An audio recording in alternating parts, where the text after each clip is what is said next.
परमात्मा ने 600 वर्ष पहले जब आए थे वो लीला की थी, जिसका समर्थन आज वेद कर रहे हैं, जिसका समर्थन गीता जी कर रही है, जिसका समर्थन जो ज्ञान परमात्मा ने दिया था उसका समर्थन आज पुराण कर रही है, कुरान कर रही है, बाइबल कर रहा है। तो पुण्यात्माओं, आज हम अपने भगवान को पहचान लेंगे। पहले हमारे को कोई किसी ने कुछ भगवान बता दिया, एक मिट्टी का रख दिया कोई खिलौना सा, ये तेरा भगवान, हमने वो ही मान लिया, क्योंकि हमें परमात्मा की चाह थी, आज भी है। अब जैसे मूर्ति रख दी भगवान की, श्री कृष्ण जी की, विष्णु जी की, तो हमने स्वीकार कर लिया। विष्णु जी के गुणगान उन्होंने सुनाए, हमें मान लिया। कहाँ से सुनाए उन्होंने विष्णु जी और ब्रह्मा शिव जी के गुणगान, गुण कहाँ से सुनाए?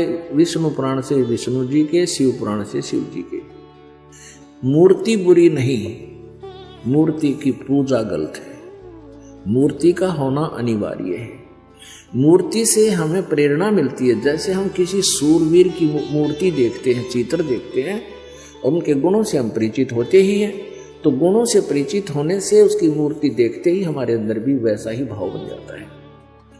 जैसे हम सेब की मूर्ति देखते हैं, आम का चित्र देखते हैं, आम की मूर्ति देखते हैं, तो हमारे अंदर उसके गुणों का ज्ञान होते ही उसको पाने की भी इच्छा बढ़ जाती है। तो कबीर परमात्मा जी मूर्ति के विरोधी नहीं थे, मूर्ति पूजा के विरोधी थे। इन ढीठ लोगों ने हमें इतना रूढ़िवादी बना दिया कि हम केवल मूर्ति की ही उसी का घंटी बंटी बजा के उसके तिलक तिलक ला के श्रृंगार करने में लगे रहते। पूजा और सत्कार में बहुत अंतर होता है। तो ऐसे हमने पूजा नहीं करनी, सत्कार करने से हमारे अंदर विनम्रता बनी रहेगी। वो मिलेगा कैसे परमात्मा? उसके पाने की वे ऑफ वर्शिप गीता जी में बहुत अच्छी वर्णित है।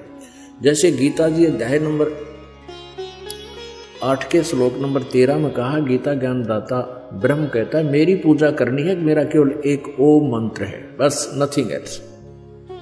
और 8वें अध्याय के 3 श्लोक में जिस परम अक्षर ब्रह्म के बारे में बताया है उसकी पूजा करनी है, तो 17वें अध्याय के 23वें श्लोक में कहा कि ओम तत्सत इति निर्देश है ब्रह्म त्रिविध समर्थ है। यानी परम अक्षर ब्रह्म के पाने का ओम तो सीधा ही क्लियर है, स्पष्ट है, और तत् और सत ये दोनों सांकेतिक गुप्त हैं। ये दास बताएगा, वास्तविक ये कोड वर्ड है। तो ओम और तत् ये 2 अक्षर मिलकर के सतनाम बन जाता है। ये सतनाम कोई जाप करने का नहीं है, और ये ओम ब्रह्म का जाप है। ये तत् सांकेतिक जो दास बताता है, जिसको सतनाम प्राप्त है उनको पता है, ये परब्रह्म का जाप है, यानी अक्षर पुरुष का जाप है। और सत्य ये परम अक्षर ब्रह्म का जाप है, यानी ये गुप्त है, ये कोड वर्ड है, ये दास बताएगा।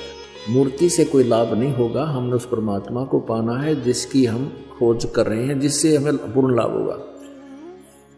अब गीता ज्ञान दाता कहता है कि तू सर्वभाव से उस परमेश्वर की शरण में जा जिसकी कृपा से तू परम शांति और शाश्वत स्थान यानी सतलोक को प्राप्त होगा। हमारे को इन लोगों ने इतना भ्रमित कर दिया कि हमने किसी ने कुछ भी बता दिया, उसी को गॉड मान लिया, और हम वहीं पर अपना जीवन बर्बाद करके चले गए।